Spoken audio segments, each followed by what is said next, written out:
الله من الشيطان الرجيم. بسم الله الرحمن الرحيم. الحمد لله رب العالمين، والصلاة والسلام على سيد المرسلين وعلى آله وصحبه أجمعين. رب اشرح لي صدري ويسر لي أمري واحلل عقدة من لساني يفقه قولي. سبحانك لا علم لنا إلا ما علمتنا إنك أنت العليم الحكيم. ولا حول ولا قوة إلا بالله العلي العظيم. Kitab Pati Faridah, muka surat 9, baris yang ke-8 daripada bawah. Muka surat 9, baris ke-8 daripada bawah.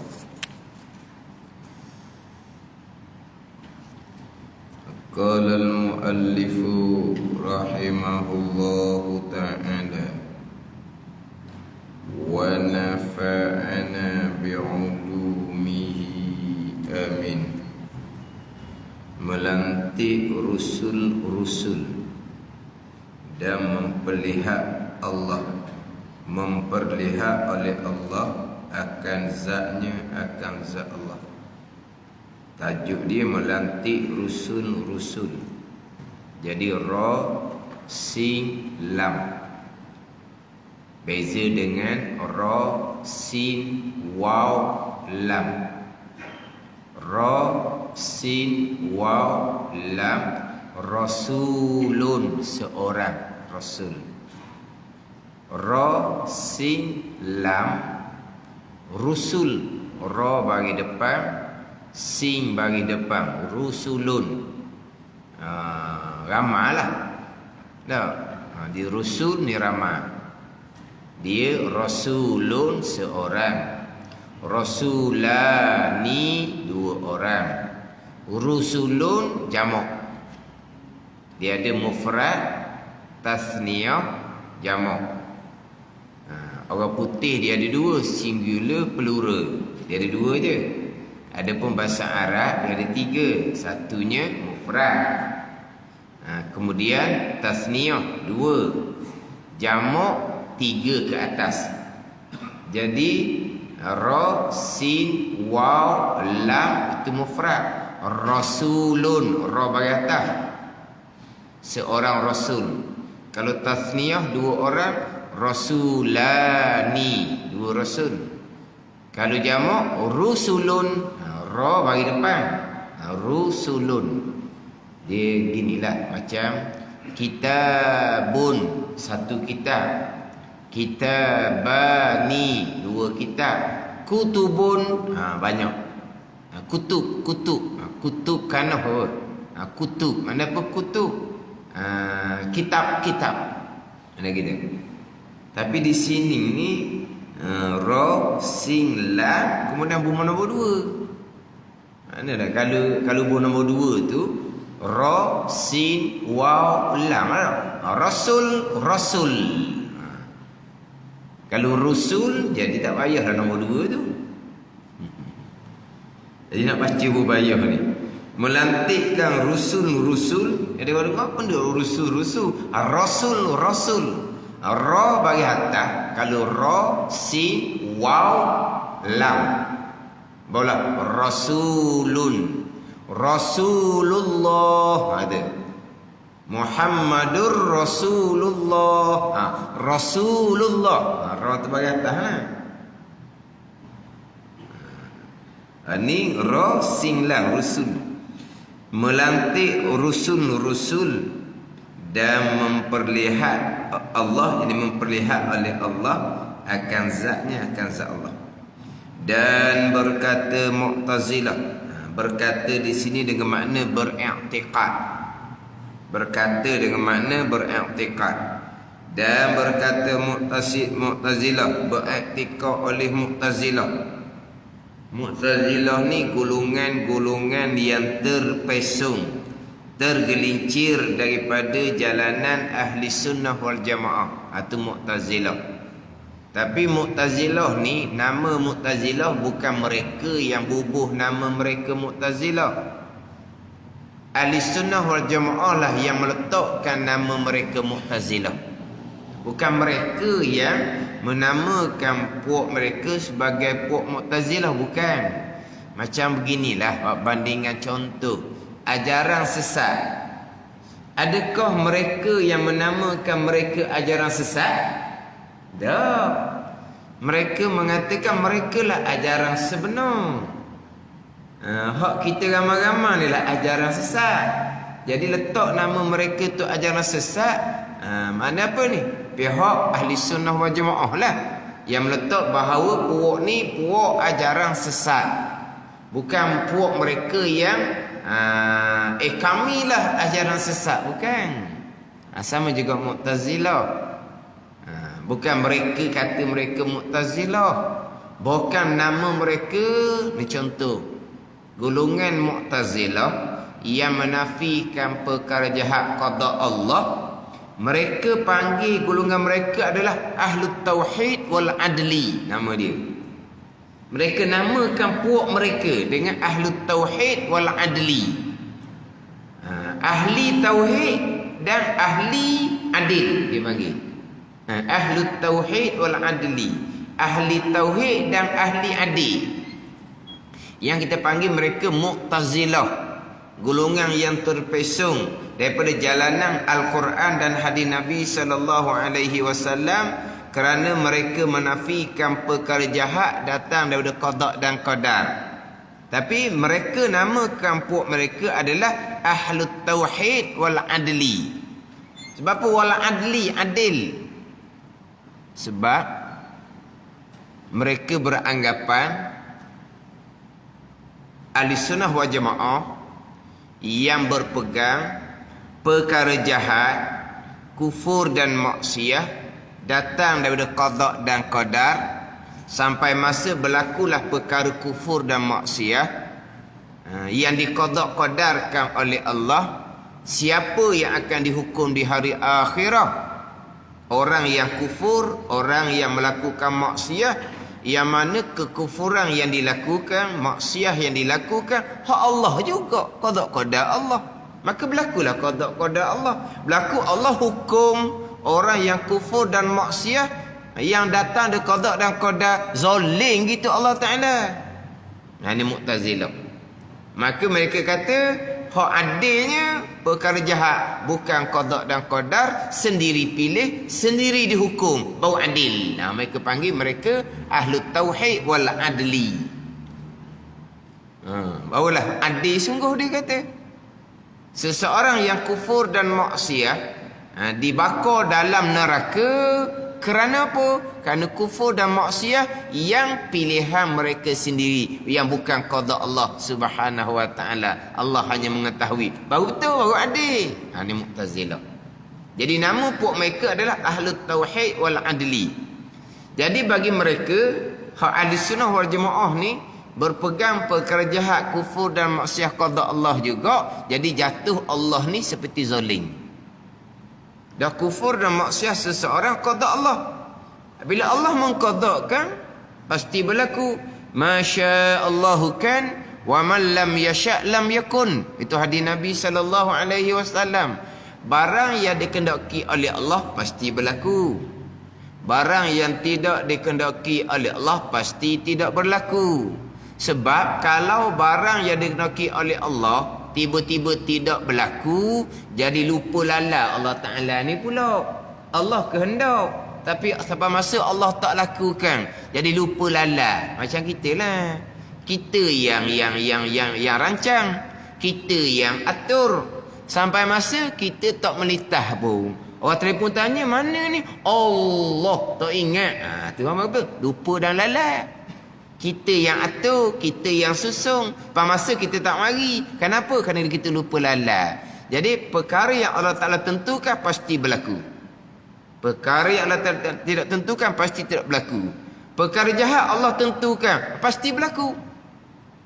Apabila berlaku perkara jahat yang dilakukan oleh seseorang yang Allah qadakan, sampai masa seseorang itu akan dihukum kerana perbuatan jahat yang qada Allah Subhanahu wa taala. Jadi zalim Allah gitu, nanya Allah buat seumpama tu. Allah yang qadakan kejahatan, berlaku kejahatan, Allah pergi balas neraka pula. Zalim Allah gitu. Maka Mu'tazilah berpegang Allah tidak zalim, maka Allah tidak tentukan perkara jahat. Ni akal Mu'tazilah yang terpesong. Kita ahli sunnah wal jamaah ni pula zoling ni kena faham lah. Zoling ni getah orang pada perkara yang tidak dibenarkan oleh tuan dia. Mana contoh zoling? Ni mata ni milik Allah. Kita tengok benda yang Allah tidak benarkan, zoling lah. Telinga milik Allah. Kita dengar benda yang Tuhan tidak benarkan, zoling lah. Sebab kita getah bukan milik kita.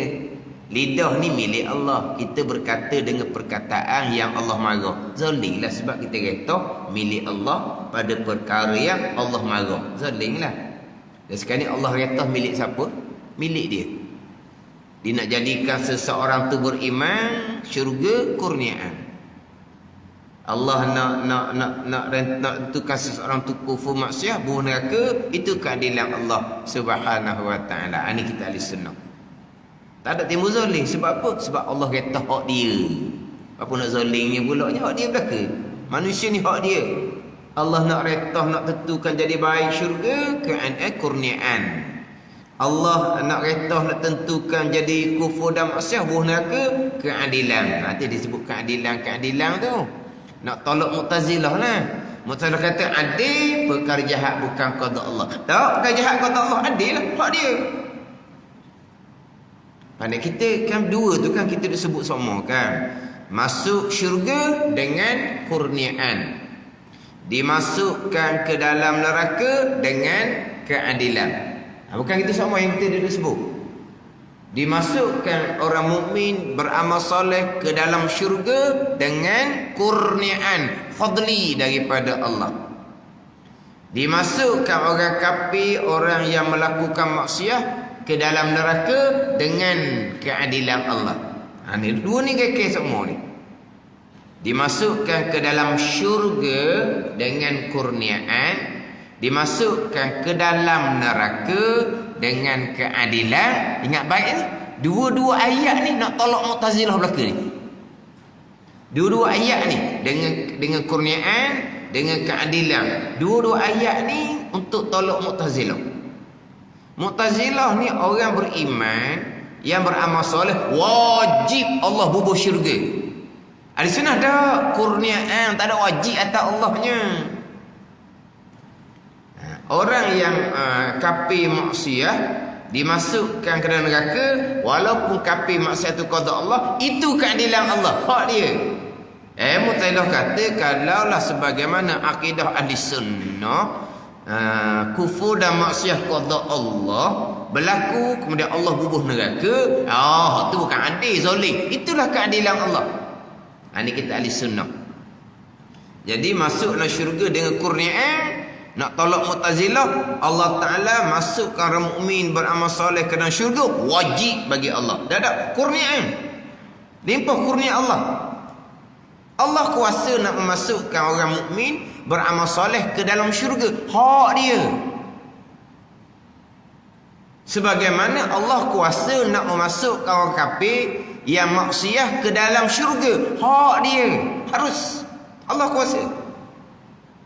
Tapi apa yang Allah Ta'ala lakukan di hari akhirat, sebagaimana apa yang Allah beritahu dalam ayat Al-Quran. Ayat Al-Quran Allah beritahu macam mana orang beriman dan beramal soleh syurga, orang kafir neraka. Jadi itu Allah buat. Orang beriman beramal soleh Allah masukkan dalam syurga, itu kehendak Allah, bukan wajib atas Allah, kurniaan Allah. Orang kafir, orang yang buat maksiat ni, Quran beritahu akan dimasukkan ke dalam neraka. Allah masukkan ke dalam neraka, keadilan Allah. Tapi dari segi kekuasaan Allah, hak dia. Seorang tu beriman dan beramal soleh, Macam mana Allah tidak masukkan ke dalam syurga? Beriman dan beramal soleh mari daripada siapa? Allah Ta'ala kan. Kita ni kok mana? La haula wala quwata illa billahil aliyil azim. Tak ada daya untuk meninggalkan maksiat. Tak ada upaya pada mengerjakan ketaatan. Semuanya daripada Allah Subhanahu wa Ta'ala. Jadi iman dan taat seseorang hak Allah Ta'ala. Allah nak bubuh syurga, hak dia. Allah nak bubuh neraka, hak dia. Harus. Tetapi Allah bubuh ke mana orang beriman dan beramal soleh ni? Tengok Quran beritahu dia macam mana. Jadi Al-Quran beritahu itulah kehendak Allah Subhanahu wa Ta'ala. Allah akan masukkan orang yang beriman dan beramal soleh ke dalam syurga, tapi dengan kurniaan Allah. Itu kehendak Allah. Itu sengaja sekalian Allah. Tak ada wajib-wajib atas Allahnya. Wajiblah Allah balas. Dia buat baik ke dalam syurga. Dia buat baik mari dah siapa? Mari dah Allah sendiri kan? Wajib Allah Ta'ala balas. Wajib Allah Ta'ala balas perkara baik yang Allah sendiri buat. Tak ada wajib-wajibnya. Tapi Allah masukkan ke dalam syurga, itu adalah kehendak Allah. Sebagaimana yang Allah nyatakan dalam Al-Quran kalamullah.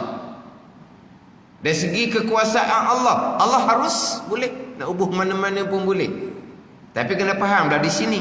Apa yang Allah akan lakukan sebagaimana apa yang Tuhan beritahu dalam Al-Quran kalamullah. Kalamullahnya memberitahu bahawa orang beriman dan beramal soleh syurga. Kalau Allah tak masuk ke dalam syurga, jadi kalamullah bohong, jadinya mustahil. Dah kalamullah kata gitu-gitu yang Allah akan lakukan. Tapi dari segi kekuasaan Allah, hak dia belaka, kok pandai dia nak buh mana pun. Sebab itulah orang beriman, beramal soleh dimasukkan ke dalam syurga dengan kurniaan, bukan kewajipan pun. Sebaliknya orang kafir dimasukkan dalam neraka, keadilan hak dia belaka. Allah boleh nak memasukkan orang kafir, orang yang derhaka ke dalam syurga. Boleh, hak dia. Kenapa tak boleh pulaknya orang kafir Allah nak masukkan ke dalam syurga? Sebab diri kafir itu qada-qada Allah sendiri kan. Bila diri kafir itu qada-qada Allah sendiri, haruslah Allah nak masukkan ke dalam syurga. Sebab kafir itu qada-qada Allah Ta'ala sendiri. Harus Allah nak memasukkan orang kafir ke dalam syurga. Harus kira pada kekuasaan Allah. Tapi kalamullah Quran beritahu macam mana? Neraka. Innal ladzina kafaru min ahlil kitab wal musyrikin fi nari jahannam khalidina fiha. Kata terang dia kan. Orang kafir neraka, kekal pula nerakanya. Dah Quran beritahu begitu, maka masuk neraka adalah kehendak Allah dengan keadilan Allah. Sebab apa sebut keadilan? Sebab nak tolak Mu'tazilah yang menyatakan bahawa kafir seseorang, maksiat seseorang bukan qada-qada, barulah Allah ni adil. Sebab tu mereka namakan puak mereka Ahlut Tauhid wal Adli. Nama comel tu kan. Mu'tazilah ahli sunnah yang bubuh nama. Di awal Islam Mu'tazilah ni bukan sebarang. Di kalangan ulama, sebab tu dia panggil ulama Mu'tazilah. Contohnya yang pertama-tama digelar sebagai orang yang i'tizal, orang yang tergelincir, Wasil bin Atta, murid kepada Hasan Al-Basri rahimahullah. Hasan Al-Basri ni min kibarit tabi'in, ulama tabi'in hak besar. Tabi'in ni sempat dengan sahabat lah, atau sempat dengan Nabi, sebab Hasan Al-Basri lahir pada masa pemerintahan Sayyidina Umar radhiyallahu anhu. Tapi Hasan Basri min kibarit tabi'in, daripada ulama tabi'in yang besar. Murid dia yang paling cerdik Wasil bin Atta. Itulah orang yang i'tizal, orang yang tergelincir mula-mula sekali. Siapa Wasil bin Atta ni? Orang yang sangat zuhud, orang yang sangat cerita bak latar belakang dia. Orang yang sangat kuat ibadah. Wasi bin Atta' ni. Tapi pegangannya tergelincir. Murid kepada Hasan Al-Basri rahimahullah. Ulama, bukan sebarang-sebarang. Dihalau oleh gurunya, dia boleh buat halakah ilmu di masjid yang sama, boleh cari murid yang setanding dengan murid guru dia, ramai juga. Tu cerita awal Islam tu. Dia lari daripada guru dia Hasan Al-Basri rahimahullah, dia boleh buat halakah ilmu di masjid yang sama ramai murid dengan murid guru dia. Lepas tu kita ingat pelik. Mana mungkin dia salah pegangan. Siapa dia? Ini ulama-ulama ni. Orang sekarang ni ustaz-ustaz gitu je. Bukan ulama besar pun. Jadi ustaz pun diustazkan oleh orang je. Pelik apa kalau terpesong bab pegangan. Dahulu ni ulama-ulama yang mempengaruhi khalifah, 2-3 khalifah Islam yang dipengaruhi oleh ulama-ulama Mu'tazilah. Mereka ada kitab, mereka ada guru. Ni Mu'tazilah asal dia. Contoh dalam sejarah Ma'bad Al-Juhani, ulama Ahlussunnah yang masyhur, tiba-tiba akhirnya dia berpaling kepada akidah Mu'tazilah. Jadi pelik apa masa kita sekarang. Title tinggi dalam agama, tapi bila bicara bab pegangan, mana mungkin Allah mengqadakkan perkara jahat. Takkanlah Allah mengqadakkan Firaun tu kafir sampai masa Allah bunuh Firaun dan neraka. Mana keadilan Allah? Ni dalam ceramah ni. Allah mengqadakkan, mana Allah Taala tahu Firaun tu kafir, bukan Allah yang menentukan Firaun kafir. Jadi kalau Allah yang menjadikan Firaun, Allah menentukan pada azab Fir'aun kafir, maka Fir'aun kafir sampai ke mati, Allah kekalkan Fir'aun dalam neraka, jahat dalam neraka. Di manakah keadilan Allah kalau seumpama itu? Dalam neraka mana? Orang agama. Confident dia tu. Macam nak perbetul balik pemahaman orang Melayu kita ni. Salah tu pemahaman perkara jahat qada Allah, Allah menentu. Salah tu. Nak betul macam mana? Orang Melayu kita mudah sangat dengar ustaz-ustaz oyak dia kata. Salah tu dia kata. Nak betul macam mana? Nak betul ke mana? Bukan qada Allah perkara jahat. Mana mungkin? Mana keadilan Allah? Tapi sekarang ni bawa ustaz tadilah bukan ulama besar pun, pelik apa. Dahulu ni ulama-ulama Mu'tazilah ni bukan sebarang orang. Kemudian Mu'tazilah pula bukan mereka terpesong pada semua pegangan. Satu-satu pegangan je mereka terpesong, tapi cukup. Walaupun mereka jasa besar dalam agama, mereka alim dalam bidang-bidang yang lain, dari segi pegangan walaupun hanya satu yang terpesong, cukup dah, habis. Ada ni.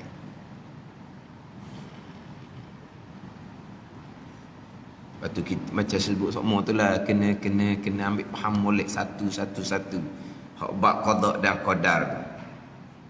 Tapi nak ceritanya Mu'tazilah ambil nama mana ni?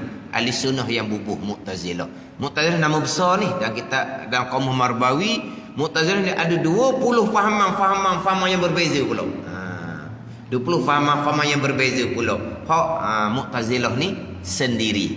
Bukan satu fahaman, tidaklah. Tapi nama besarnya Mu'tazilah. Tadi saya contoh tadi, hak Mu'tazilah yang menafikan kejahat qada Allah. Dinamakan puak mereka Ahlut Tauhid wal Adli. Mengesakan Allah dan adil. Apa makna adil Allah? Allah tidak mengqadakkan perkara jahat, pilihan manusia sendiri. Allah pun balas neraka. Adil Allah sebab perkara jahat yang tak balas bukan datang dari qada Allah. Tu logik akal tu. Mu'tazilah ni itu satu alasan akal dia. Ada beberapa alasan akal dalam kitab yang saya biasa sebut. Takut nak cerita alasan akal Mu'tazilah. Takut nak cerita. Sebab apa? Takut kita termakan. Jadi saya biasa sebutnya, akal Mu'tazilah disandar atas ta'addi Tuhan. Kalau perkara jahat qada Tuhan pun neraka. Itu saya ambil. Sebab tu saya biasa dengar. Di kalangan orang kita tu saya biasa dengar.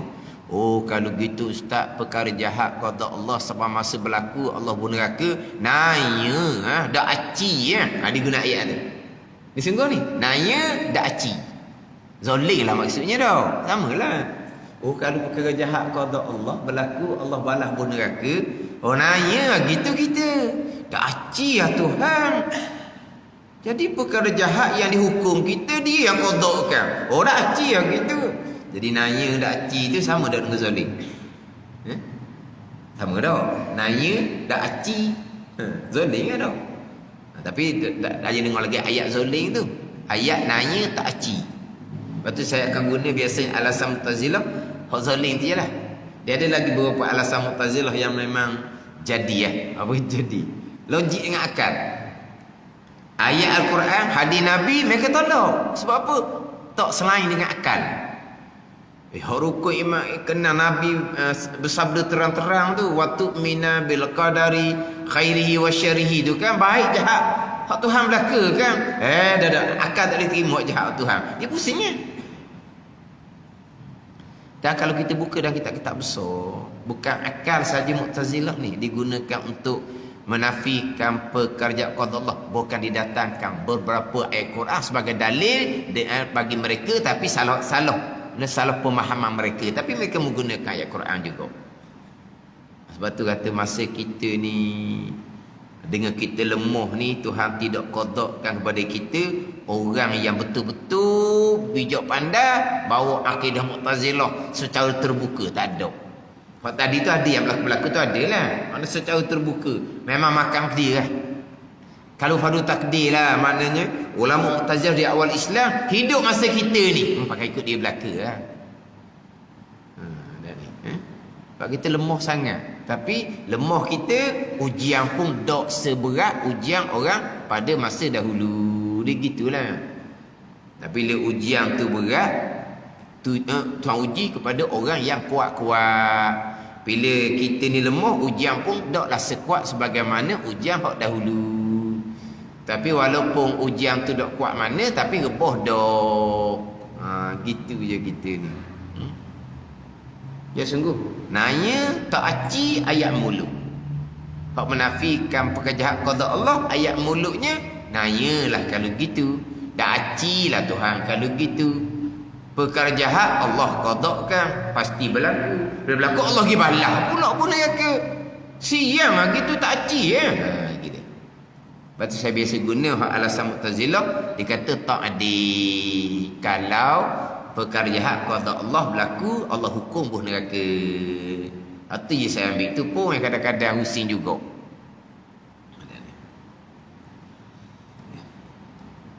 Jadi hak Mu'tazilah dia ada bagai-bagai pahaman Mu'tazilah ni. Hak ni hak Mu'tazilah yang berpegang wajib atas Allah membangkit dan melantikkan Rasul alaihi mussalatu wassalam. Sebab apa wajib membangkit dan melantik Rasul? Sebab melantik membangkit Rasul ni perkara baik. Allah wajib buat perkara baik.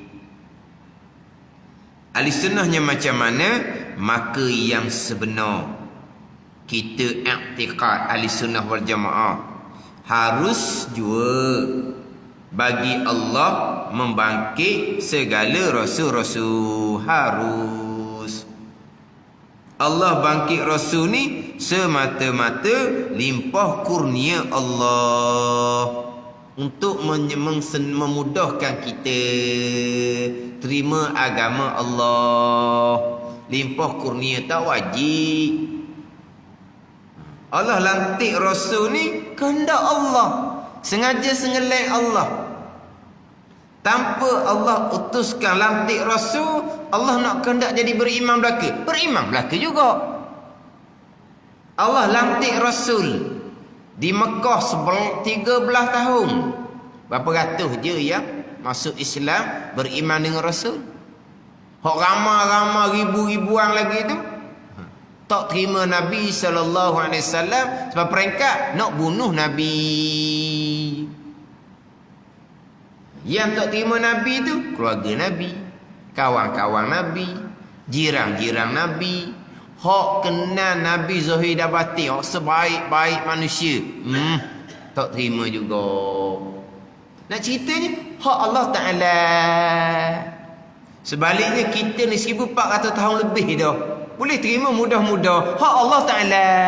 Itu je lah. Pada masa Nabi tu dengan mukjizat lagi. Mana kalau kita katalah adat kata, tak ada seorang tak beriman. Adat kata dah belah bulan lagi, nampak terang-terang di hadapan mata orang kafir. Nak kata Nabi ni belajar ilmu sihir, kena belaka dah. Nabi tak belajar ilmu sihir. Orang tak nak belaka. Kata sihir tu alasan je. Orang yang kata Nabi ni sihir pun dia tahu dah Nabi bukan sihir. Tapi dia buat alasan, lidah buat alasan gitu je. Maknanya mereka percaya itu mukjizat datang daripada Allah. Tapi Allah Ta'ala tidak kehendak mereka beriman. Tak berimanlah juga. Nabi ni bukan mukjizat selepas dilantik menjadi Nabi Rasul. Bahkan daripada kecil lagi dah masyhur di Nabi berlaku benda-benda yang mencari adah. Hak berlaku di Nabi masa budak-budak tu kan, itu bukan satu cerita yang tersembunyi. Cerita tu orang kafir Quraisy tahu belaka kan? Dan orang kafir Quraisy boleh jangka dah bahawa Muhammad ni akan menjadi manusia yang terkemuka. Sebab apa? Sebab berlaku berbanyak benda pelik di Nabi kita pada masa budak-budak. Maknanya kalau Nabi kita umur 40 isytihar sebagai Rasul, mudah-mudah yang kafir Mekah boleh terima. Patut pun banyak berlaku benda pelik daripada budak Rasul. Kian mudah je. Bukan kata mukjizat, irhas, benda pelik yang berlaku di Rasul daripada budak lagi tu pun cukup dah. Kalau pakai adat kata lah. Maknanya itu semua susunan Allah. Allah nak jalankan seumpama, Allah jalankan seumpama tu.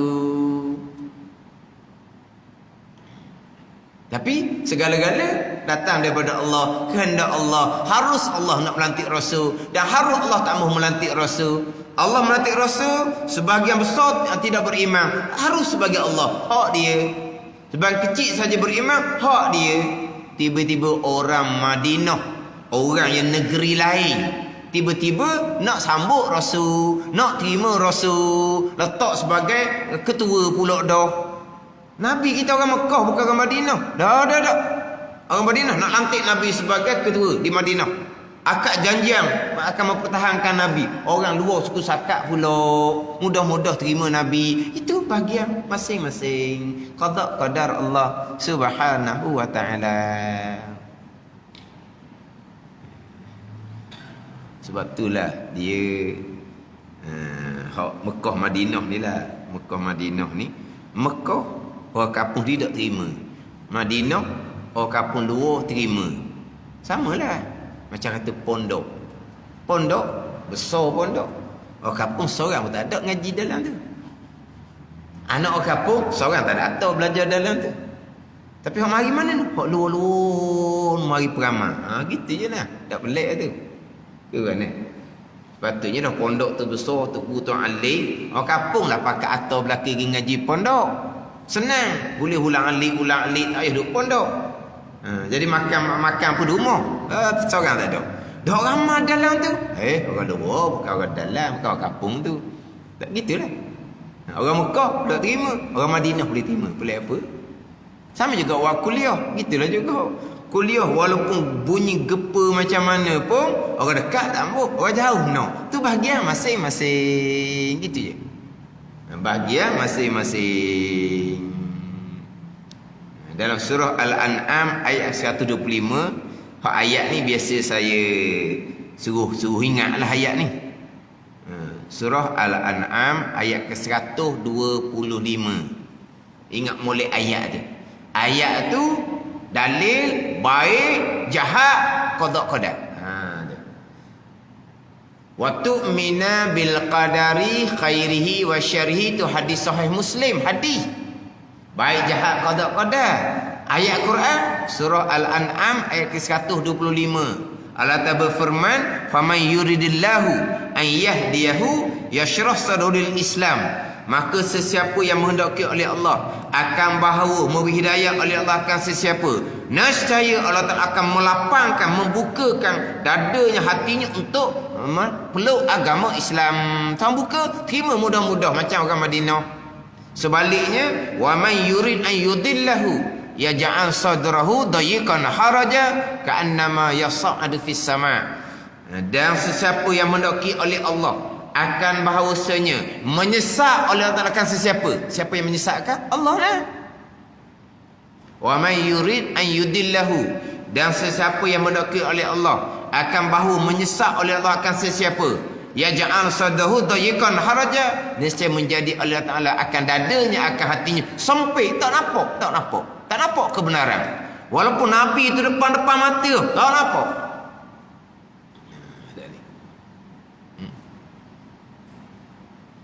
Jadi tak pelik lah. Orang Mekah tak mau terima, orang Madinah terima. Buka pondok, orang kampung tak belajar, orang luar belajar. Kuliah agama, orang kampung tak dulu mana, orang luar orang mari nak belajar. Tak pelik benda gitu. Yang kita boleh belajar ni, kita wajib bersyukur pilihan Allah. Bukan hak kita pun hakikinya. Kitanya la haula wala quwata illa billah. Itu je. Tapi tak pelik kata.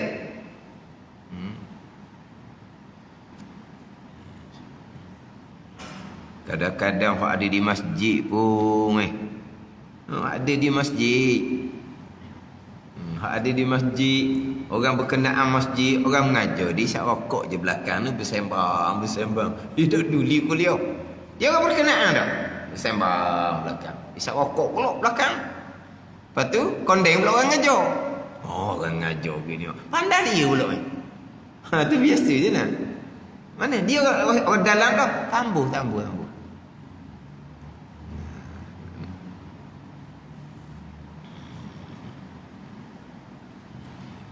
Macam Abu Talib itu tak kenal Nabi. Dia pertahankan Nabi dengan nyawa dia. Dia tahu Nabi sebenar, dia kenal Nabi sallallahu alaihi wasallam. Dia bela Nabi. Dia sayang Nabi lebih daripada anak dia sendiri lagi. Siapa kedekat nak mati pun Nabi duduk pujuk. Tambuh. Tambuh pas sudah. Itu cerita Nabi sallallahu alaihi wasallam. Sebab apa? Sebab orang yang sayang ke dia, duk bela dia, duk tahan ke dia, tambuh. Pakai mati, tambuh pula dia seorang aja. Bini beriman, anak beriman. Dia seorang je tambuh. Pelik apa? Ayah okey je. Ayah seorang je dekat kepala sungguh. Pelik apa? Abu Talib dia seorang je. Bini beriman, Fatimah binti Asad. Anak beriman, dia tambah beriman. Gitulah pelik apa? Bagi yang masing-masing. Mana kalau kata Abu Talib tu tak ada alasan nak tolak Nabi sallallahu alaihi wasallam, tak ada alasan.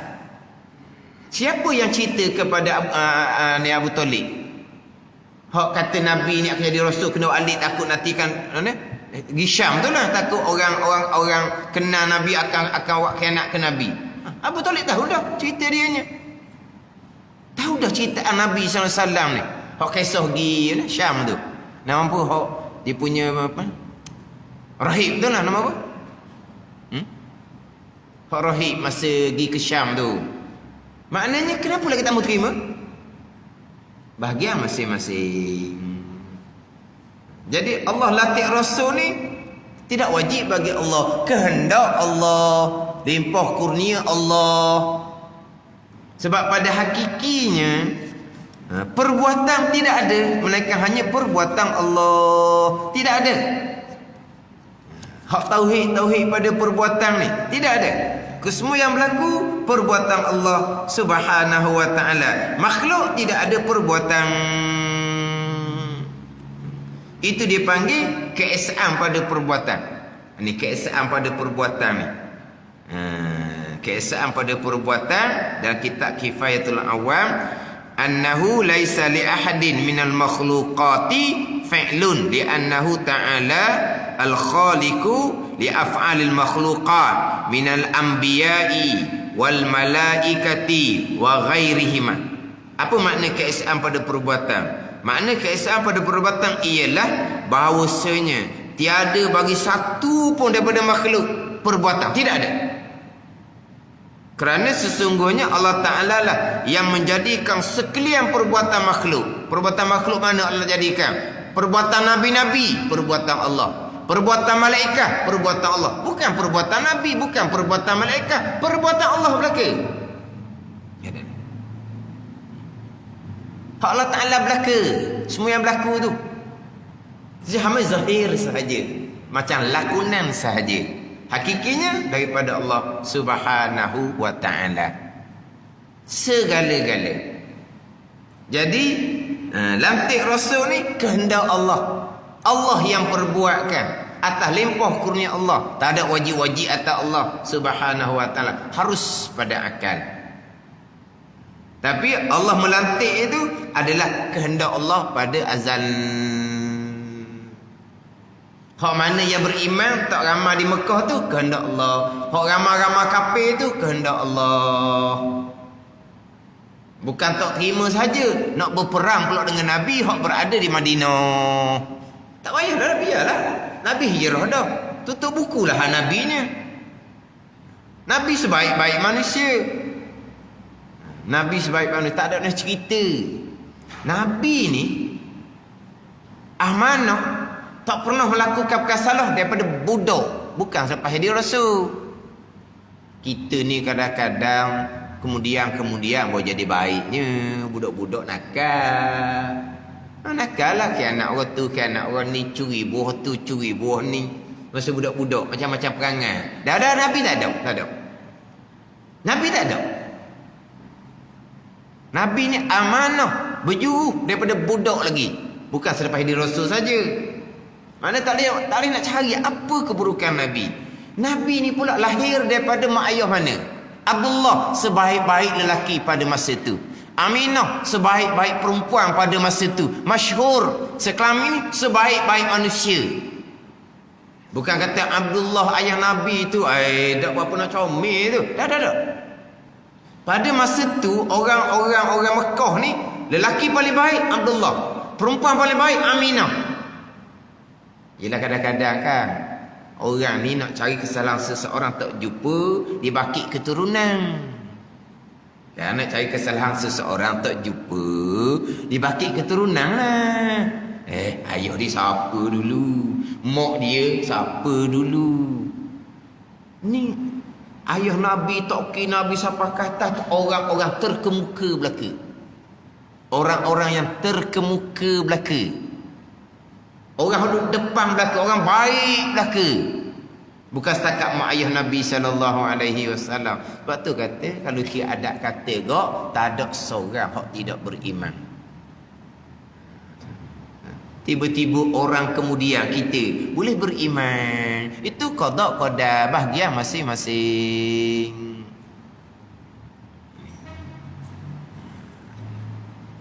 Jadi latih Rasul harus bagi Allah Subhanahu wa Ta'ala limpah kurnia.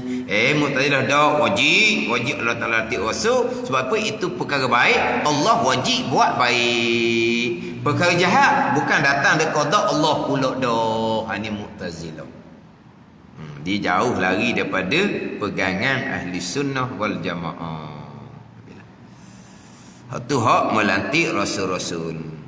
Dan berkata Mu'tazilah tidak memperlihat Allah akan zatnya dalam akhirah, maka sebenar kita i'tikad harus Allah memperlihatkan zatnya yang maha tinggi bagi orang yang mukminun di dalam akhirah dengan tiada kaifiyah. Ini berkaitan dengan melihat akan zat Allah Subhanahu wa Ta'ala di hari akhirah di dalam syurga. Itulah nikmat syurga yang paling besar sekali. Dinyatakan di Musyaf 70 tu. Musyaf 70 berakhir kitab Pati Paridah, cerita bab syurga. Jadi sebesar-besar nikmat syurga adalah memandang zat Allah Subhanahu wa Ta'ala. Mu'tazilah menafikan tak boleh tengok zat Allah. Ahli sunnah kita boleh tengok zat Allah dengan dalil Al-Quran dan dalil hadis Nabi sallallahu alaihi wasallam. Wallahu a'lam.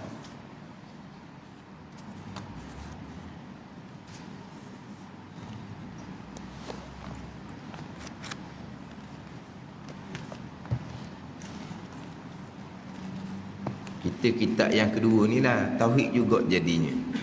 Jadi tauhid dua-dua jadi kita. Sebab kitab yang kedua ni masih lagi Hidayatus Salikin, tajuknya tajuk tauhid, tajuk pegangan. Sebab kitab Hidayatus Salikin ni tauhid, fiqh dan tasawuf. Tapi dimulai dalam kitab Hidayatus Salikin ni bicara bab ilmu. Bicara bab ilmu dahulu dalam kitab Hidayatus Salikin.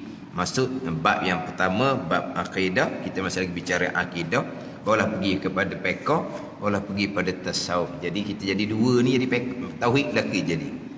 Jadi tauhid belaka dua sebab masih lagi bicara berkaitan dengan tauhid. Ni kitab Hidayatus Salikin hak cetakan nipis itu.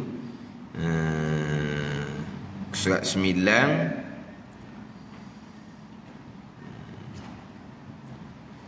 baris yang kelima daripada bawah. Baris yang kelima daripada bawah.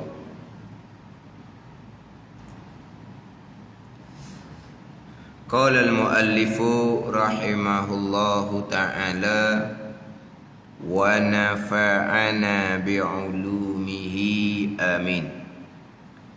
Dan kedua-dua malaikat itu Munkar wa Nakir, iaitu permulaan fitnah kemudian daripada mati.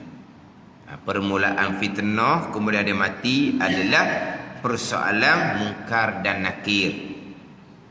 Demikian lagi wajib atas mereka itu percaya akan seksa kubur. Baru pergi pada seksa kubur. Fitnah ujian besar yang pertama selepas daripada kematian adalah fitnah persoalan Munkar dan Nakir. Soalan Munkar dan Nakir yang pertamanya adalah Mar-Rabbuk, siapa Tuhan kamu? Wa ma dinuk, apa agama kamu? Wa man nabiyyuk, dan siapakah nabi kamu? Lepas ada lagi lah, wa ma qiblatuk, apakah kiblat kamu? Wa man ikhwanuk, siapakah saudara-saudara kamu? Tapi dimulai dengan pertanyaan Mar-Rabbuk, siapa Tuhan kamu? Ni Rabb ni saya duk sebut ulang-ulang. Alhamdulillahi Rabbil Alamin. Allah Rabb, Allah Tuhan bagi sekalian alam, sekalian perkara. Allah Tuhan, hak dia belaka. Apa yang berlaku, perbuatan dia belaka. Itu Rabb. Kita biasa dengar kan, tauhid rububiyah, tauhid uluhiyah. Rabb, ilah. Alhamdulillahi Rabbil Alamin. Allah Rabb. La ilaha illallah, tiada ilah melainkan Allah. Rabb lain makna, ilah lain makna. Rabb Tuhan yang hakiki, ilah al-ma'budu bihaqqin, yang disembah dengan sebenar, yang bersifat dengan istighna dan iftikar. Itu ilah. Jadi Rabb ni adalah Tuhan, hak dia belaka. Rabb ni Tuhan, hak dia belaka. Yang berlaku kesemuanya datang daripada perbuatan Allah Subhanahu wa ta'ala. Itu Rabb, Tuhan. Ini persoalan barzah. Sama juga dengan hak ayat, hak berkaitan dengan orang yang tidak ada ketakutan selepas dia mati. Siapa yang tidak ada ketakutan selepas dia mati? Innal ladzina qalu rabbunallah summa istaqamu fala khaufun alaihim wala hum yahzanun. Fala khaufun alaihim, tak ada ketakutan. Ketika nak mati tak ada ketakutan, selepas mati pun tak ada ketakutan, tak ada duka cita di hari akhirat, tak ada. Fala khaufun alaihim wala hum yahzanun. Siapa yang tidak ada ketakutan? Innal ladzina qalu rabbunallah, mereka yang berkata Tuhan kami Allah. Bukan berkata di mulut. Di mulut ni alhamdulillahi rabbil alamin belaka. Mereka yang mereka yang mengesakan Allah. Dalam kitab Penawar Bagi Hati, Rabbunallah yakni mengesakan Allah pada perbuatan. Summastaqamu, kemudian istiqamah atas taat zahir dan batin. Tapi dimulai dengan Rabbunallah, boleh pergi kepada summastaqamu, kemudian istiqamah atas taat zahir dan taat batin. Barulah fala khaufun alaihim, tak ada ketakutan. Di ayat yang lain pula Allah Ta'ala berfirman, innal ladzina qalu rabbunallah summastaqamu tatanazzalu alaihimul malaikatu alla takhafu wa la tahzanu wa abshiru bil jannati allati kuntum bihi tu'adun. Sesungguhnya mereka yang berkata Tuhan kami Allah, dan istiqamah atas ketaatan zahir dan batin, turun oleh malaikat, dan mereka pun berkata kepada mereka, jangan kamu takut dan jangan kamu duka cita, dan bergembiralah kamu dengan syurga yang dijanjikan bagi kamu. Siapa ni? Rabbunallah summastaqamu. Sebelum kita nak bicara istiqamah taat zahir batin pekah tasawuf, Rabbunallah itu dulu. Mengesakan Allah sebagai Rabb, Tuhan, hak dia belaka segala-gala perkara. Walaupun kita ahli sunnah wal jemaah wajib berpegang, kita ada pilihan, kita ada perbuatan. Pilihan dan perbuatan kita, perbuatan Allah juga, qada qadar juganya. Dan kalau gitu tak ada agama satu kita, dan ada pun lagi hak Tuhan belaka. Tak ada lah bahagian kitanya. Terdetik di hati pun Allah buat, bukan kita buat. Berkelip mata pun Allah buat, bukan kita buat. Bergerak nadi pun Allah buat, bukan kita buat. Tapi bergerak nadi memang kita tak buat tau. Kita buat bergerak nadi.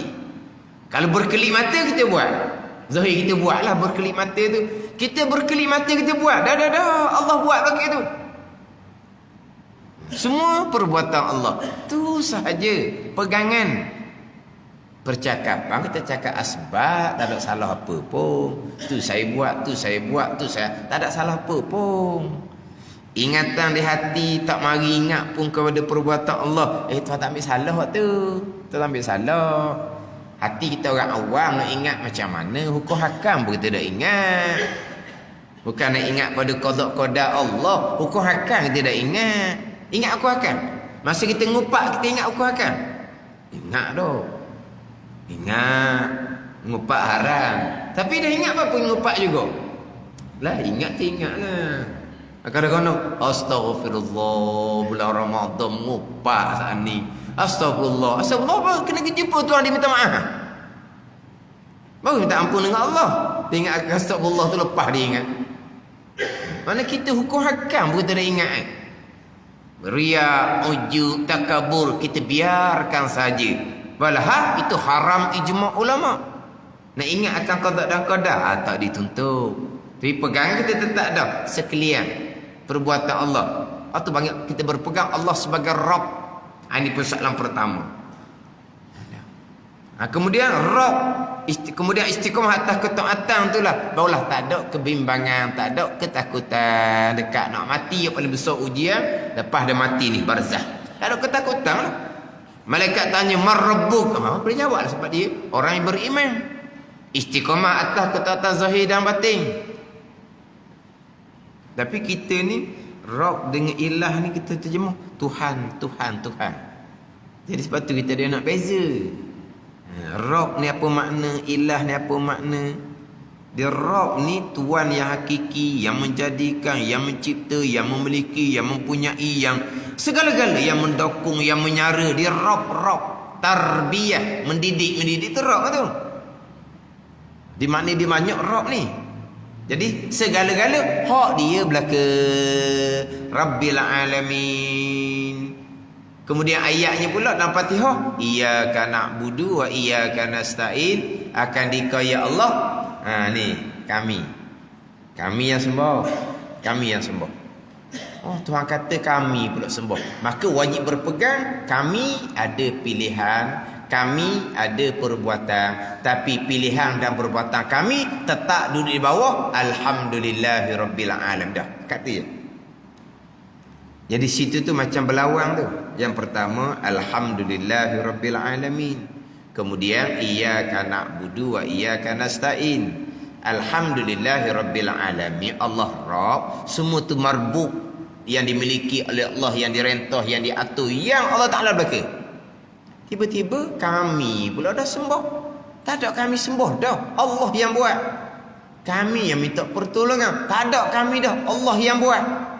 Jadi tiba-tiba iyyaka na'budu wa iyyaka nasta'in akan dikau kami yang sembah, akan dikau kami yang minta pertolongan. Jadi dalam Quran kata kita berpeganglah. Kami ada pilihan, kami ada perbuatan, tapi pilihan dan perbuatan kami tetap duduk di bawah Rabbil Alamin. Hak Tuhan juga hakikinya.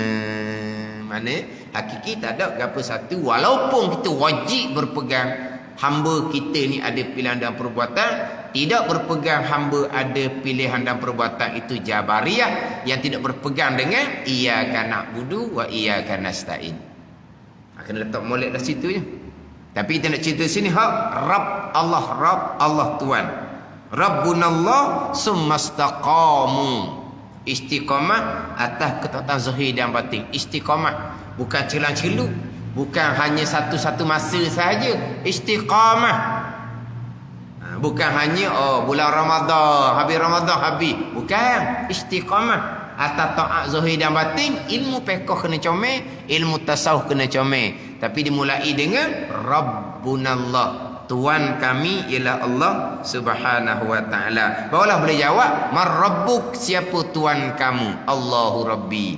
Rabbi Allah, bermula Tuhan aku ialah Allah Subhanahu wa taala. Jadi berkaitan dengan malaikat muka nakir ni permulaan fitnah, kemudian daripada mati. Yang mana persoalan kepada mati ni selepas dikebumikan akan disoal oleh malaikat muka dan nakir. Sebab itulah kita disunatkan segera talqinkan. Kita sunat segera talqin. Sebab apa? Sebab makna selesai ke bumi, malaikat munkar nakir pun terus bertanya, maka disunatkan talqin. Pandangan Imam Nawawi, pandangan Imam Nawawi sunat talqin.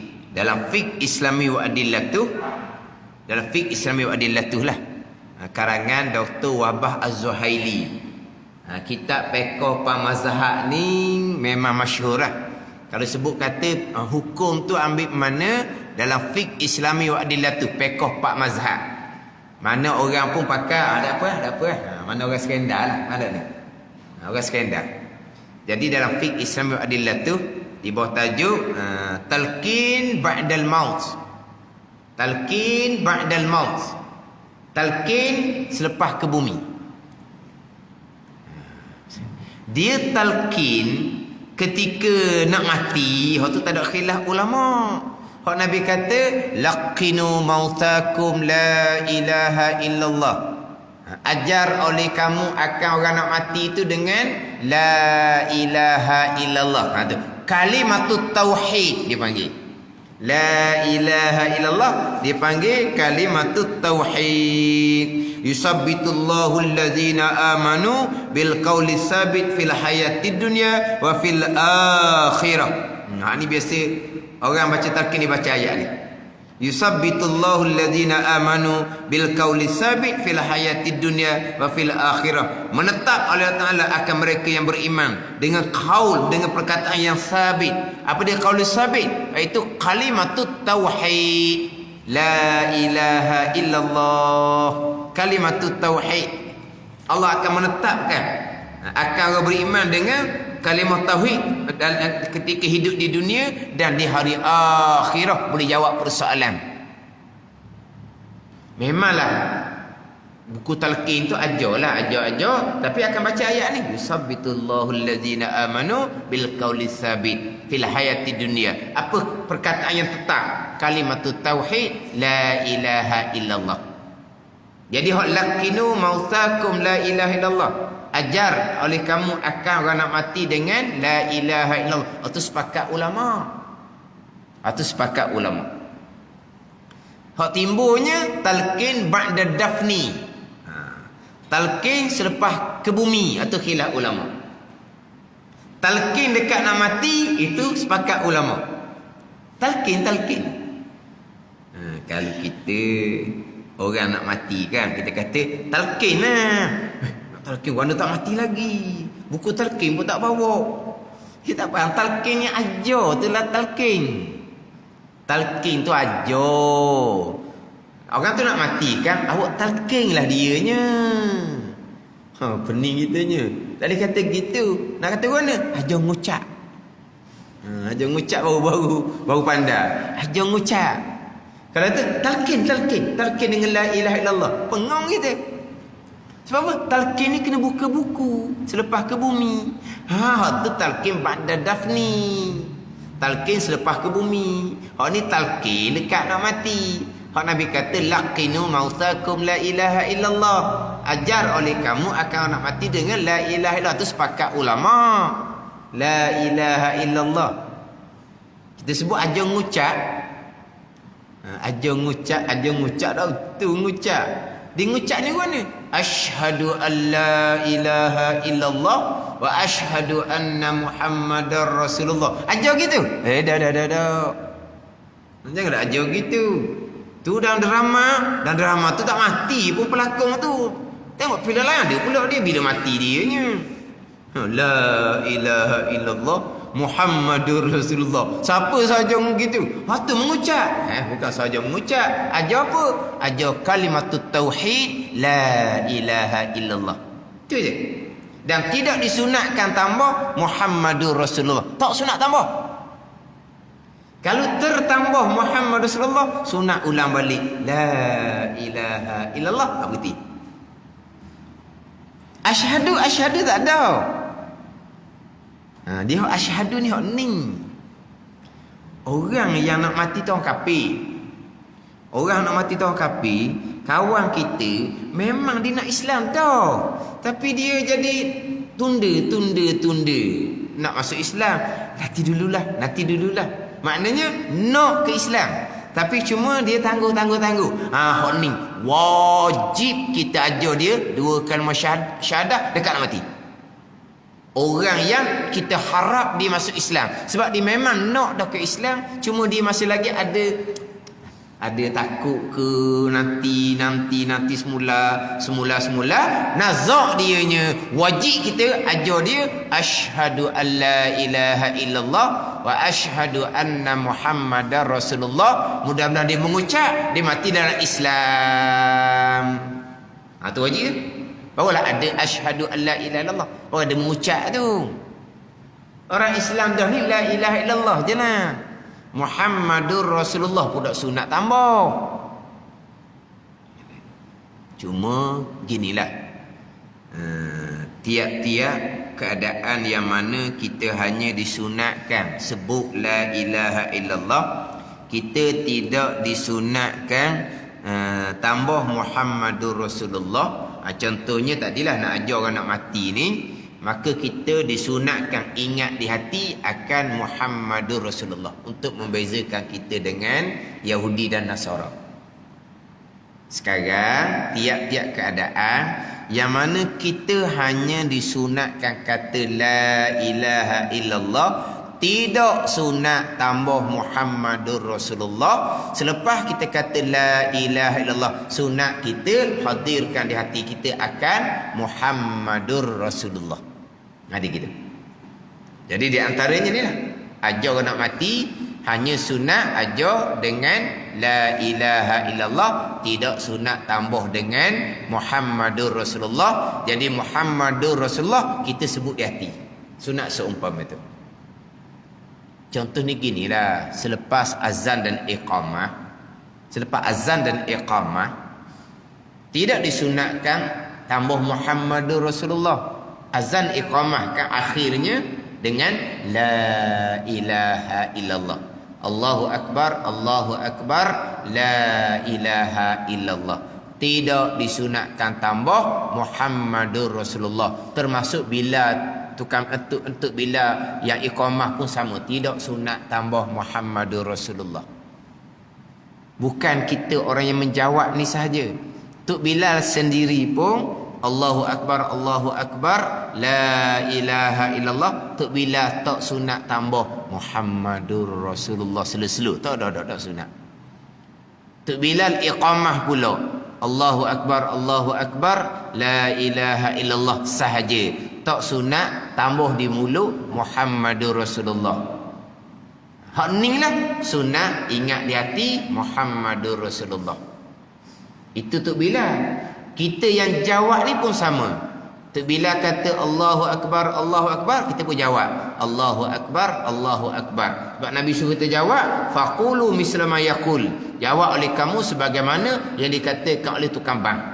Tukang bang kata Allahu Akbar, kita pun jawab Allahu Akbar, la ilaha illallah, kita pun jawab la ilaha illallah.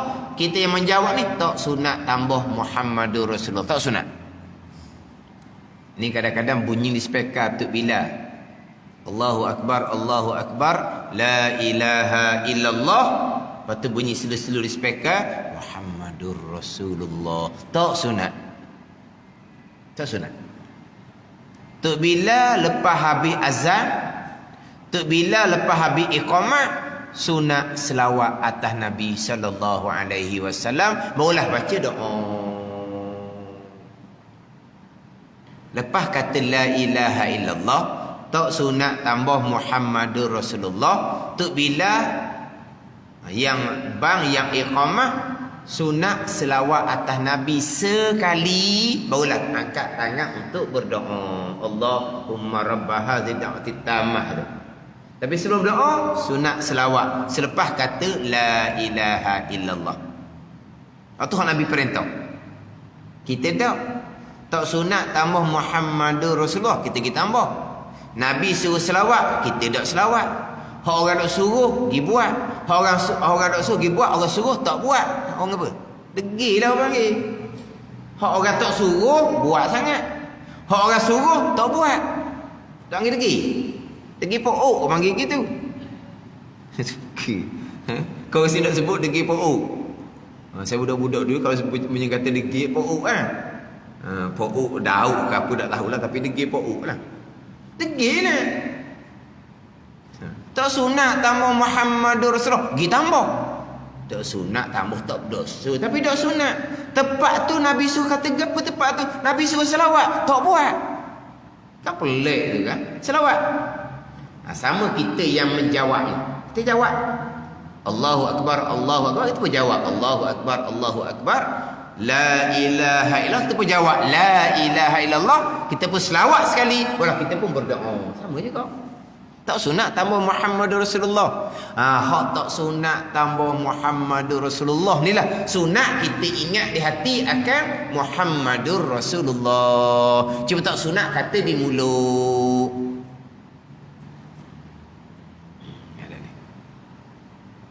Kasar tak kita buat apa ni sebenarnya? Mana kita buat? Lepas daripada kita jawab la ilaha illallah tu, sebelum kita baca doa lepas azan, lepas iqamah tu, kita selawat ke tak? Jarang orang selawat. Sekarang ni dalam radio Aikim. Radio Aikim perasan tak? Radio Aikim dia lepas azan dia ada selawat. Perasan tak? Tapi selawat dia panjang sikit lah. Tak selawat kakak-kakak tak apa dah. Mana kalau kita perasan radio Aikim lepas habis bar dia ada selawat, baru dia baca doa. Perasan tak? Ke tak buka radio Aikim? Buka radio apa ni? Itulah radio orang tua tu kan? Radio klasik. Radio klasik. Orang haji buka radio klasik. Dia apabila lepas bang dalam radio Aikim tu, dia ada doa. Doa lepas bang dia, tapi tengok molek sebelum doa tu dia ada selawat. Gitu lah, kita nak gitu lah. Tapi selawat dia tu panjang, kita nak pendek sudah lah. Tapi nak ada selawat. Tapi tak ada Muhammad Rasulullah, tak sunat tambah. Tak sunat tambah Muhammadur Rasulullah. Ada sunat tambah ni lah. Kita sunat ingat di hati Muhammadur Rasulullah. Nak membezakan kita dengan Yahudi Nasara yang mengaku Allah Tuhan tapi tolak Nabi Muhammad sallallahu alaihi wasallam. Yahudi Nasara asal lah, hak mengaku Allah sebagai Tuhan. Jadi Nasara hak ubah dah tu. Allah tu Allah lah Tuhan lain dianya. Tuhan ada 2 3 tu bukan lah tu. Jadi kita talqin dekat nak mati tu la ilaha illallah tu talqin. Hak tu sepakat ulama. Dia nak talqin dekat nak mati ni pun kena belajar juga adab-adab dia. Kita jangan desak, makruh kita desak. Kita hanya bisikkan sahaja. La ilaha illallah. Bisik saja. Yang kita pergi ngucap. Tu makruh kita tu. Makruh seumpama tu. Jangan duduk desak-desak. Kita hanya bisikkan saja, dia pun turut la ilaha illallah. Jadi ulang. Kita ulang pula, makruh kita ulang. Sekali cukup. Jangan ulang. Nak banyak lepas mati kita tahlil lah. Banyaklah. Masa tu sekali cukup lah.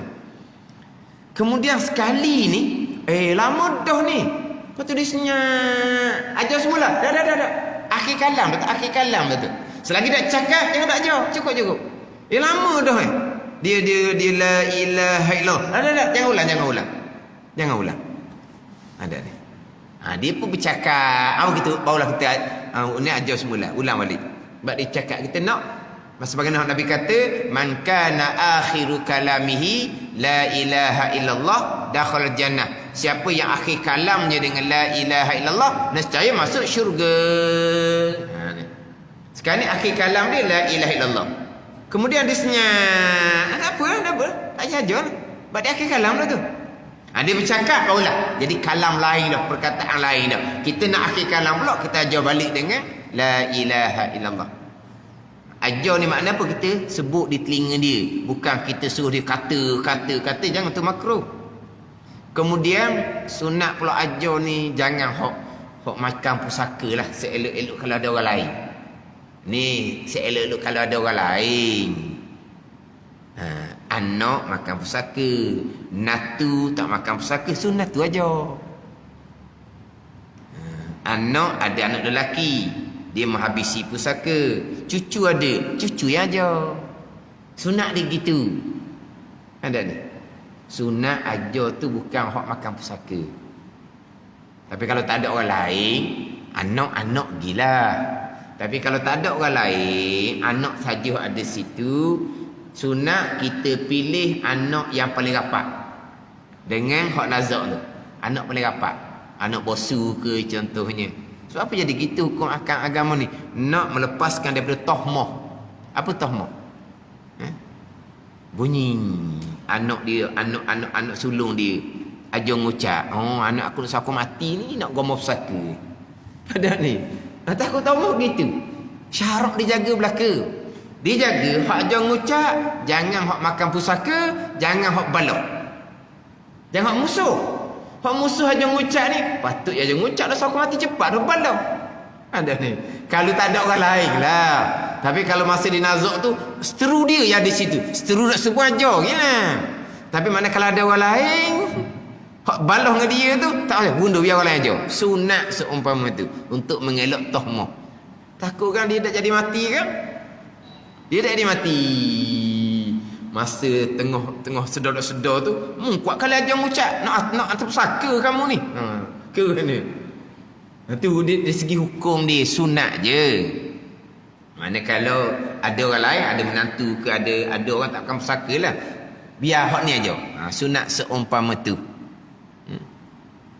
Kemudian tadi lah, bukan kata kita tekan, kita hanya sebut saja la ilaha illallah. Kita aja mengucap tu sunat je, tu bukan wajib ya. Bukan wajib, sunat je. Dan macam mana kalau dia mati tidak sempat mengucap la ilaha illallah? Macam mana kalau kita ajar dia la ilaha illallah, dia tak sebut, dia tak turut. Kan ni? Bukan tak turut ni, dia cakap benda lain pula. Ni ada cerita-cerita ni. Orang ajar ngucap, dia duduk ikan, jual ikan pasar. Jangan kata kau jual ikan pasar ni. Hak kisah tu. Macam mana tu? Orang ajar la ilaha, mai duduk ikan.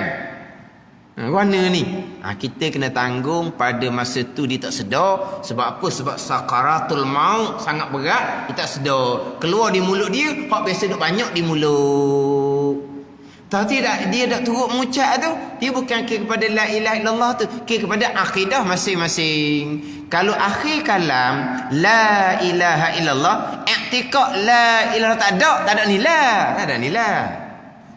Man kana akhiru kalamihi la ilaha illallah dakhala jannah. Hak Nabi kata siapa akhir kalamnya la ilaha illallah nescaya masuk syurga. Akhir kalam dengan la ilaha illallah serta mengiktikadkan keesaan Allah dengan la ilaha illallah, barulah ada nilai. Maknanya kalau orang tu tak jawab pun tak ada apa-apa. Dia mati tak sebab mengucap pun tak ada apa-apa. Sebab apa? Perkiraan masing-masing dengan Allah Subhanahu wa ta'ala. Orang kita pelik. Dia kata kita aja mengucap, dia tak turut pakai mati, tak mengucap siang ke dia. Jangan. Jangan ni. Tak apalah, kita ajar dia la ilaha illallah, senyap je kita ulang pula la ilaha illallah, senyap, lepas tu mati, tak ada apa-apa. Sebab apa? Kiraan bukan di situ. Sebab itulah hukum kita ajar tu sunat, bukan wajib. Sebab perkiraan di situ bukan hak di lidah ni. Ni dia akidah masing-masing si mati tu. Ni di sini. Bukan di sini. Mana kata kalau kata di mulut dia keluar perkataan lain pun jangan kita tomah. Tadilah ikan orang ajar la ilallah dia duk ikan. Ais, tak ada benda dah kena jangan. Jangan tu tomah gitu. Ni. Orang kita mudah sangat. Hak tadilah hak tak ngucap. Dia tu tak ngucap, mati tak ngucap, kawan tu tak ada bahagian, jangan. Lepas tu ajar hanya sunat saja. Tapi nak cerita itu talqin ketika nak mati, itu sepakat ulama. Talqin ba'da dafni. Dalam fiqh Islam Adillah tu, talqin ba'da dafni sunat di sisi Asy-Syafi'iyah, Hanabilah. Tidak sunat di sisi Malikiyah dan Hanafiyah. Dia gitu. Jadi ulama bermazhab Syafi'i Hambali sunat talqin selepas ke bumi. Ulama bermazhab Maliki Hanafi tak sunat talqin selepas ke bumi. Dah kata ya. Kita bermazhab Syafi'i sunat talqin. Hak sunat talqin ni pandangan Imam Nawawi, pandangan Ibnu Salah guru pada Imam Nawawi, sunat talqin selepas ke bumi. Tak ambuh talqin terpulang. Tak ambuh talqin kita mujur sebab boleh balik cepat. Kan siapa? Duk balok talqin ke tambu. Benda khilaf. Dah kita talqin tu kenapa tu? Kerana hak dalam Quran sebut fazakir fa inna zikra tanfa'ul lil mu'minin. Beringatanlah kamu, sesungguhnya peringatan bagi manfaat pada orang beriman. Kita pun bagi peringatan di atas. Kita pun ajar. Tu je. Tapi yang sebenar-benar jawabnya adalah iman dan amal masing-masing. Kita hanya nak bagi peringatan, mudah-mudahan si mati yang beriman ni boleh ambil manfaat dan peringatan. Itu je. Ada pula kata talqin ni bukan untuk orang mati, dia kata. Talqin ni untuk orang hidup, dia kata. Talqin untuk orang hidup ni di masjid surah ni talqin untuk orang hidup. Tu talqin untuk orang mati lah tu. Dia pening dah tu panggil. Sebab apa? Ada kata dok sunat talqin. Dia pun nak helok. Kita talqin bukan untuk orang mati, kita talqin untuk orang hidup. Siapa suruh talqin untuk orang hidup? Kita talqin untuk orang mati. Atas pandangan hak kata sunat, pandangan dalam mazhab Syafi'i. Tapi itu khilaf. Tak mau baca talqin pun tak ada apa masalah. Tapi jangan duk tuduh menuduh. Tuduh menuduh tu tak ada khilaf tu. Itu haram, dosa. Talqin bid'ah neraka tu. Tu salah. Tambah talqin Apa nama talqin? Saya nak pakai pandangan hak kata tak sunat talqin. Jalanlah. Ya. Mak ayah dia, kau anak dia. Mak ayah dia, kau anda. Sini talqin ke tak? Lepas ke bumi. Ada talqin. Dia talqin tu bukan untuk orang hidup, talqin tu untuk mayat dalam kubur tu. Tapi nak cerita, kita sunat talqin tu segera. Sebab apa? Sebab fa innahu al-an yus'al. Sekarang dia dah tanya. Ajar lalulah. Atas pandang kata sunat talqin selepas ke bumi, mudah-mudahan si mati akan dapat manfaat. Fazakir fa inna zikra tanfa'ul lil mu'minin. Tuhan kata beringatanlah kamu, sesungguhnya peringatan beri manfaat kepada orang-orang yang beriman. Dia pun ajarlah situnya.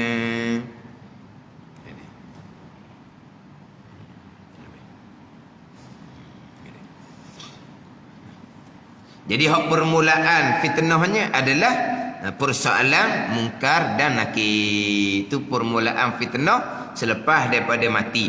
Demikian lagi wajib atas mereka itu mukallaf, orang yang berakal serta baligh, percaya akan seksa kubur bagi orang maksiat dan kesenangan bagi orang yang beribadah.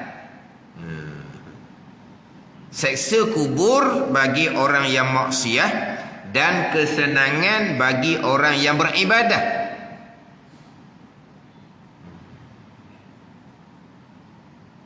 Depan ada ni, dan bahawa sekalian itu benar, maka jikalau menseksa Allah Ta'ala akan orang yang bermaksiat, maka iaitu dengan adilnya, dan jikalau memberi kesenangan Allah Ta'ala akan hamba yang berbuat taat, maka itu dengan anugerahnya, kurniaan fadli Allah. Ada seksa keadilan, beri kesenangan di alam barzah bagi hamba yang buat taat, anugerah. Nah, anugerah. Apa anugerah? Kurniaan fadli Allah. Itu sebut tadi. Seksa keadilan Allah, bagi nikmat kurniaan Allah Subhanahu wa taala. Jadi di antara wajib kita beriman adalah seksa kubur bagi orang yang maksiat dan kesenangannya bagi orang yang beribadah. Seksa kubur, ni ijma' ahli-sunnah jemaah ni. Ada seksa kubur dan ada nikmat alam barzah, raudhatun min riyadil jannah, kebun daripada kebun syurga, hufratun min hufarin nar, lubang daripada lubang neraka. Jadi hak tak boleh nak jawab kena seksa, hak boleh jawab maka sama ada tidur umpama malang pengantin ataupun kebun daripada kebun-kebun syurga. Ni alam barzah. Kemudian seksaan barzah ni panjanglah dia ceritanya, berkaitan dengan kala jengking alam barzah ni sendiri. Seksaan di alam barzah, sebaliknya bagi orang yang buat taat, nikmat di dalam alam barzah. Cuma berkaitan dengan azab nikmat ni, dia azab kubur. Dia orang yang mati ni, dia ada 3 golongan orang yang mati. Orang yang beriman dan beramal soleh, itu raudhatun min riyadil jannah, kebun daripada kebun syurga. Kemudian 2 golongan laginya hak kena azab kubur. Azab kubur ni kena kepada ruh dan jasad, bukan ruh saja. Azab kubur, nikmat kubur kena kepada ruh dan jasad. Hak kata ruh saja yang kena azab, bukan jasad.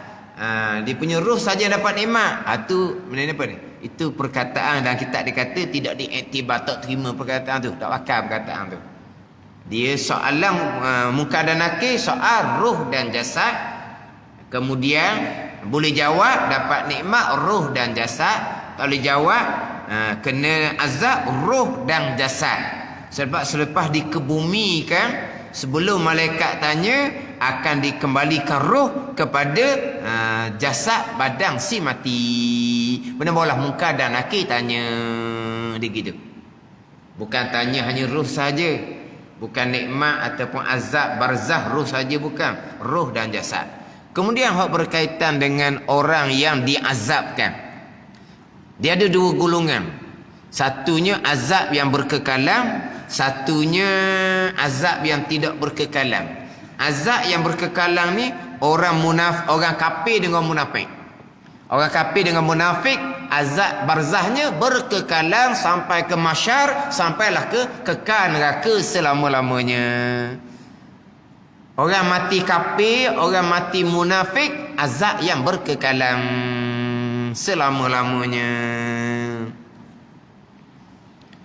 Dia mati kafir ni, hak sembah berhala tu terang-terang lah. Termasuk mati kafir ni orang beriman. tapi amalnya tidak ada. Dekat nak mati cabut iman, mati kafir wal iazabillah, seksaan yang berkekalan, alam barzah seksaan, mahsyar seksaan, neraka kekal selama-lamanya. Orang beriman yang tercabut iman dekat nak mati. Orang beriman ni, kalau orang akidah pun tak selesai, amal ibadah tidak diterima oleh Allah Subhanahu wa ta'ala, hak ni beratlah. Orang yang berpegang dengan akidah-akidah yang salah, dosa akidah satu hadah, malaikat catat setiap saat. Semayang ke, puasa Ramadan ke, Tuhan tak terima. Haji Tuhan tak terima, amal tak ada, dosa sepenuhnya. Macam mana nak hadapi dekat nak mati? Hak pegangan salah, hak tak hukum kafir ni, hak hukum dosa besar. Hukum kafir habis ceritalah. Jadi hak kata kafir ni bukan kafir semua berhala saja. Hak tu jelas sangat. Ini orang yang beriman, orang Islam yang beriman, tapi imannya, akidahnya akidah yang terpesong walaupun tak hukum kafir sekalipun. Akidah Mu'tazilah sebut tadi, perkara jahat bukan qada Allah. Ada benda lah tu. Perbuatan-perbuatan kita sendiri. Kita memilih sendiri, kita melakukan sendiri. Sebab Allah Ta'ala beri upaya dah kepada kita, bukan Allah buat lagi dah. Ada benda lah tunya. Semayang tidak diterima, puasa Ramadan tidak diterima, habis cerita tu. Dekat nak mati tercabut iman, kekal seksaan selama-lamanya sebab mati kafir. Hak yang kedua ni, seksaan kubur li usatil mukminin, bagi orang mati dalam iman tapi ada banyak dosa. Hak ni ada harapan. Yang mana terkadang seksaan itu akan jadi ringan. Akhirnya diangkat oleh Allah Subhanahu wa ta'ala. Ringan ni mari mana ni? Ringan ni mari daripada amal ibadah yang dihantar oleh anak cucu. Pahala-pahala datang dari sedekah jariah kita pada masa hidup. Ada ni. Jadi anak cucu buat amal ibadah, kemudian sedekah jariah kita masih hidup. Pahala dosa tak hari dah, pak mati dah. Tapi pahala berpanjangan, lebih pahala daripada dosa. Maka azab diringan, akhir diangkat oleh Allah Subhanahu wa ta'ala. Dan juga doa daripada anak-anak, doa daripada orang-orang yang soleh, yang diperkenankan oleh Allah. Orang soleh doa keampunan. Orang soleh doa keampunan untuk sekalian orang Islam lelaki, Islam perempuan, mukmin lelaki, mukmin perempuan, al-ahya'i minhum wal amwat, yang hidup di kalangan mereka dan yang mati di kalangan mereka. Jadi istighfar, doa keampunan orang soleh, Tuhan terima. Maka Tuhan pun ampunlah dosa orang yang mati dah tu. Maka diangkat ke seksaan dianya. Mana orang mati dalam iman masih lagi ada harapan. Diringankan seksaan dan diangkatkan seksaan. Ini bulan Ramadan ni. Bulan Ramadan ni bulan yang mana kita bermewah-mewah dengan pahala. Mudah-mudahan betul-betul kita bermewah dengan pahala. Mak ayah kita, tok nenek kita pun akan bermewah-mewah dengan pahala juga. Nak bermewah-mewah dengan pahala pada masa bulan Ramadan ni cukup syarat akidah comel, amalan dengan ilmu, hati ikhlas tika wa amal. Barulah boleh pahala, barulah bermewah-mewah dengan pahala gandaan di bulan Ramadan. Tapi nak buat amal ibadat bulan Ramadan, ilmu akidah tak belajar, tak peduli. Ilmu fiqh zahir pun tak belajar, ilmu bab hati pun tak belajar. Nak pahala kok mana? Jadi apabila diterima oleh Allah akidah betul, amal zahir batin pun betul, bulan Ramadan berganda-ganda pahala, bermewah dengan pahala. Hak mak ayah yang meninggal, tok nenek pun sama-sama akan bermewah-mewah dengan pahala. Dosa tak siapa dah, pahala yang siapa. Mana kalau kena seksa, dia akan diringan, akhirnya diangkat oleh Allah Subhanahu wa ta'ala seksaan di alam barzah. Sebab apa? Sebab pahala berpanjangan daripada amalan anak cucu dan juga daripada sedekah jariah kita. Tapi kena pastikan kita sendiri berakidah. Mudah-mudahan mati dalam iman. Dan anak cucu kita amal ibadah berpahala, anak cucu yang berakidah. Kalau anak cucu semayang tak pernah tinggal, berjemaah tak pernah tinggal, berjuru sangat-sangat, mengaji Al-Quran pandai, tiba-tiba akidah tak peduli, tak ada nilai belaka tu. Jangan sebut bulan Ramadan sahaja nak dapat kelebihan, tapi selama ni prasyaratnya berilmu kita tidak titik beratkan. Ni untuk diri kita dan untuk mak ayah kita, tok nenek kita. Kita kena sungguhlah. Tambahan pula kalau kita ilmu tak lepas, akidah tak selesai, di situ ada taksir cuai ibu bapa kita kerana tak ajar sebelum kita masuk membaligh, mereka ada bahagian kerana kecuaian mereka. Kita akidah tak betul sebab tidak diajar oleh ibu bapa kita. Ibu bapa lah guru kita yang pertama, yang wajib kena ajar akidah sebelum masuk membaligh. Tapi mak ayah kita tak ajar kita baligh dalam keadaan akidah pun tak tahu ke mana. Kita kena perbetulkan akidah, bertaubat dengan Allah. Mudah-mudahan mak ayah kita tak ada taksir, tak ada cuai, amal ibadah diterima oleh Allah. Apabila kita dicatatkan pahala, mak ayah kita automatik dicatatkan pahala tanpa perlu niat. Ini saya sebut semua ni tanpa perlu niat. Sebab apa? Sebab ibu bapa kita adalah kita. Ini kita ni adalah ibu bapa kita. Kita mari mana? Zahirnya mari daripada mak ayah kita. Jadi kita ni mereka. Jadi kita buat amal, mereka buat amal. Boleh pahala pada mereka walaupun tanpa niat. Nak niat gila. Cuma kalau mak ayah dapat pahala apabila kita niat, ni saya tanya tak boleh nak jawab biasa ni. Sekarang kita duduk di masjid. Lama mana dah? Setengah-setengah dah. Niat etika, belajar ilmu agama, pahala mudah-mudahan. Niat dah pahala pada mak ayah? Niat dah. Oh, baru nak niat ni, baru nak niat. Oh, baru nak niat.